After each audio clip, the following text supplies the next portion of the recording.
So when you're going to go into camp when? I'll probably start camp end of April, beginning of May. Your fight's in July? Yeah, it'll be this summer, yeah. I mean, nothing's been signed, so it'll be this summer. So I'm thinking most likely July. Yeah. That's the word on the street. So then, that's what the word on the street is.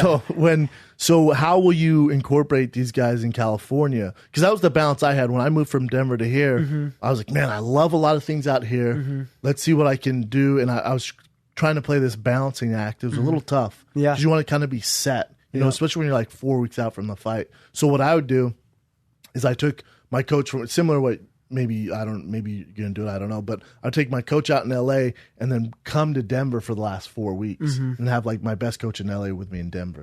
But which, I mean, it's tough to figure out. I'm going to have to invest some money into, you know, I'm a business myself. I'm the CEO of this business. Best investment you can make. Best investment I can make is making myself better. I mean, obviously I don't make millions of dollars to be able to put forward for all this stuff, but I make enough money to where I can invest the money I need to, and I'm willing to do what I need to hopefully get everyone together and see what I can do. You know, if I can bring Dwayne to Southern California, if I can bring some coaches. I mean, Daryl's already talking about how he'd love to come out to Denver and train me out there, which is the wrestling coach I've been working with.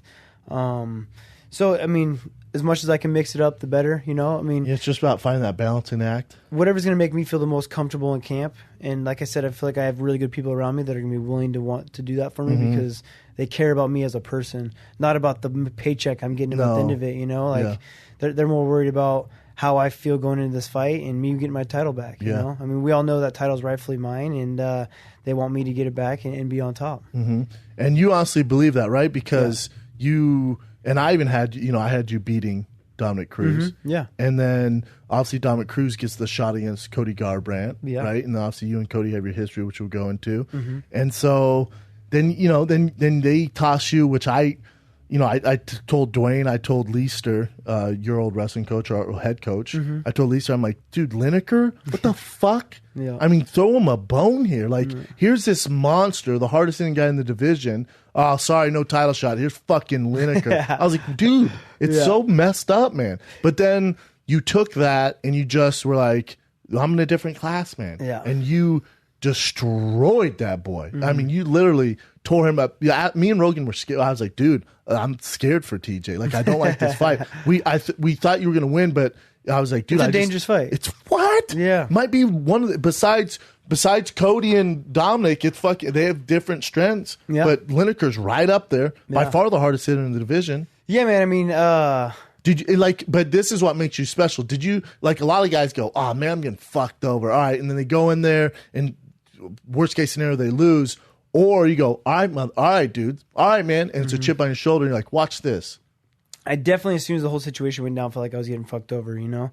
But it's how you deal with it. I remember you're upset. Oh, very upset. I mean, I was upset when I didn't get the instant rematch. I mean, I went in after I lost to Dominic Cruz to hear Lorenzo, Dana, and Shelby told me that I thought I won that fight. You know, I mean, like, sweet. Yeah, that means I was doing it again, yeah. Yeah, I want to get this rematch, Go you know? team, yeah. But then they give it to Uriah Faber. And that was one thing, like, okay, whatever, I understood. Throw Uriah a bone. He's been around the sport forever. Him and Cruz have this beef. They're going to make some money off this fight. Okay, good whatever. Story. Go for it, right? They give me Rafael Sensao, number one ranked fighter other than myself, right? And so, tough fight. And also, I had a history with him because I got another split decision loss I feel like I shouldn't have, right? 2 of my 3 losses I feel like I shouldn't have gotten, and that was one of them. So I got to avenge that one. So I had a lot of history with him. So that was a good fight to get back. You outclassed him in this rematch. And so I beat him and instantly knew that was my shot to get my title. You know, I knew that was it. He's ranked number 1? Ranked number 1. I'm ranked number 1. He's ranked number 2. Cruz was the champ, you know. So that was it. I mean, one beats 2. I get the belt. And you told me that I would beat Cruz. So, and then once again, I find out that Cody's ranked number 8, leapfrogs all of us to get the title shot. I was livid, you know. I was so pissed. And then they want me to fight John Lineker. Very, very, very just pissed off of what's going on, but you got to kind of roll with the punches. You can't let it bother you too much. What else you gonna do? I have no other choice. You know what I mean? Like, I really don't. If I want my belt back, I got to beat these guys. And I kind of took it as I'm taking the title fights. I still think I'm the champion. I beat Dominic Cruz. I'm fighting the number 1 ranked guys. He's fighting the number 8 ranked guys. Yep.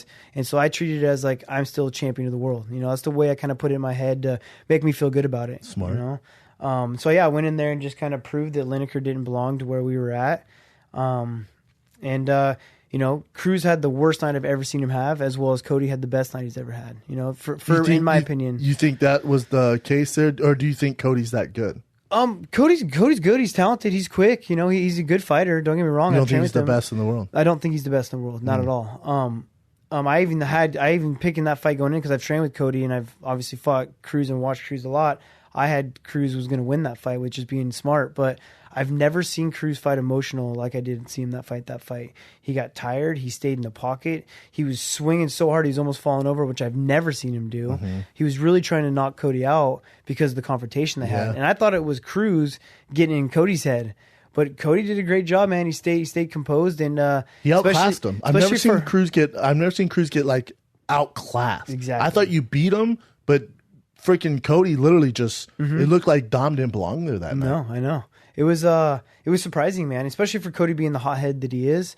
That I really thought like, oh, Dom's being super smart. He's having Jeremy Stevens get in his head. He's having his own guy himself get in his head, and Cody was stumbling over his words, couldn't even talk because he was so pissed off. Yeah. But getting in there, he was good, man.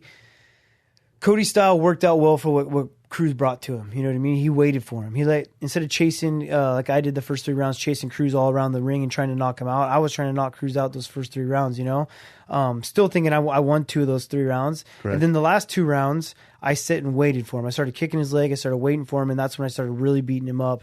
And if I would have fought him that way the entire time, it would have been the same look of what Cody gave Dominic. He did a good job sitting there waiting for the openings because Cruz he's not like super tight and technical. Mm-hmm. He's funky. Yeah. And he uses his he's got great timing. He's got great conditioning. Mixes it up. And he's got crazy movement that it's hard to deal with if you're not used to dealing with that. But if you sit and wait for him to see those openings, which, Cody's a fast reactive fighter, it worked out for his benefit.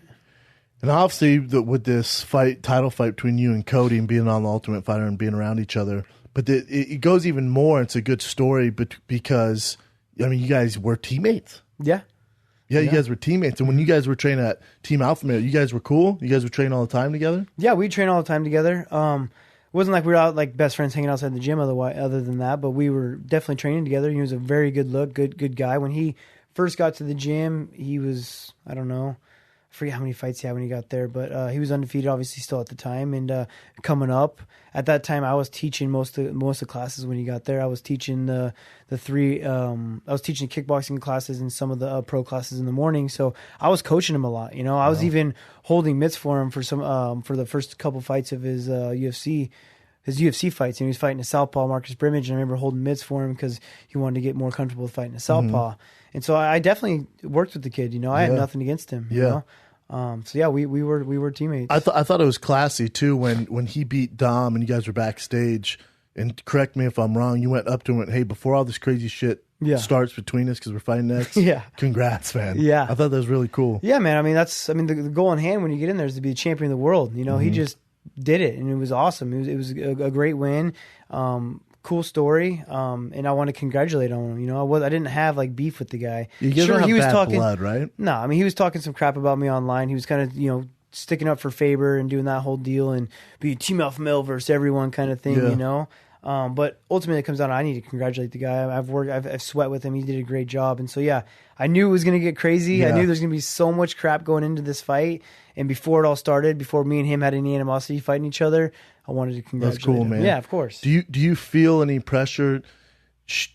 Obviously, it's clear it was the right choice for you to leave Team Alpha Male because you became world champion and you're doing what you're doing now and you're back in the title picture and you beat Lineker and Assunção, and it's obviously the correct choice. And most people would agree you beat Dominic Cruz too. So you don't need validation there. But going into this fight, obviously Cody is Team Alpha Male to the fullest. Yeah, you're over here with Dwayne. Do you feel the pressure like? Watch, this is the fight to prove like this is the reason why I left. This is Team Alpha Male. I guess maybe a little bit. Ultimately, the most pressure comes back from getting my belt back. But I guess there's always that a little bit, But I feel like more of the pressure's on them because they're the ones creating the situation. Yeah, I could care less. Over here doing your thing. Me and Dwayne are over having a good time doing whatever, and then like for some reason, it's almost like a divorce relationship where one spouse just hates that other person for whatever reason it is and won't let it go. And I'm over here just enjoying my life. Bitter ex. It's such a bitter ex. So bad too. And when this Ultimate Fighter comes out, it's going to show it even more. Just so bitter, man. crazy. Just like I don't know why they're so obsessed with what I have going on in my life. Like, why does it bother you so much? You know what I mean? And I think can't wait for this season. I think first time in a long time. It's going to be a great season. It's going to get some good ratings. I'm excited for it. But I think it all just comes down to jealousy. It all started with Uriah being jealous of me having the belt, and then him hating Dwayne when I left. And Cody was actually going to come out to Colorado and train with me, and he was in Jackson's training out in Jackson's Albuquerque, and Uriah instantly put a squash to it. And it's like, look, Dillashaw's leaving. You can't have you training everywhere, because he was so worried about kind of like that ego thing of people leaving camps to train other places. That's money out of his pocket. Correct. That's making his camp look bad. Less people are going to want to come there and train because we're going elsewhere. Yeah. So he put a squash to it. Cody is very influential. He gets influenced very easy by whoever's around him. And Uriah got in his ear and told him, like, look, this is what we need to do. It worked out for him. Mm-hmm. Things are great. He's world champ right now. But it's gonna be nice to get out there and embarrass him. I bet, man. Yeah, it's gonna be good. I saw an interview Cody did. I'm a big fan of Cody too. You know, I've always said that he's one of my favorites to watch, and I do think he is the next big thing in the UFC if they plan it right. And he did an interview, which to me it always scares me a little bit when I see stuff like this. And I'd say the same thing if Cody's sitting here, or if you did this interview where he goes, "Yeah, I want to be a 3-division champ, 125, 135, 145." Yeah. I'm like, my man, you have your biggest hurdle of all time ahead of you coming up here. Yeah. Like you gotta get through this, and then after that, who knows what would happen. Yeah. But you have a huge mountain to climb. That's like looking at Everest, like, this is cool. Now after I get done with that, I'm gonna go over here it's like, yeah, that's gonna be a fucking beast. Yeah, I don't know if you can get through that. You got to get back down. Yeah. I don't know, man. Let's get through this and then focus on that. But he wants to fight Mighty Mouse and then Jose Aldo. I'm like, yeesh. Yeah. He's getting ahead of himself. Yeah, he's not gonna have a chance to. I'm telling you, this is gonna be my fight. This is a great story. I'm really excited and confident about this fight. And me and him both know.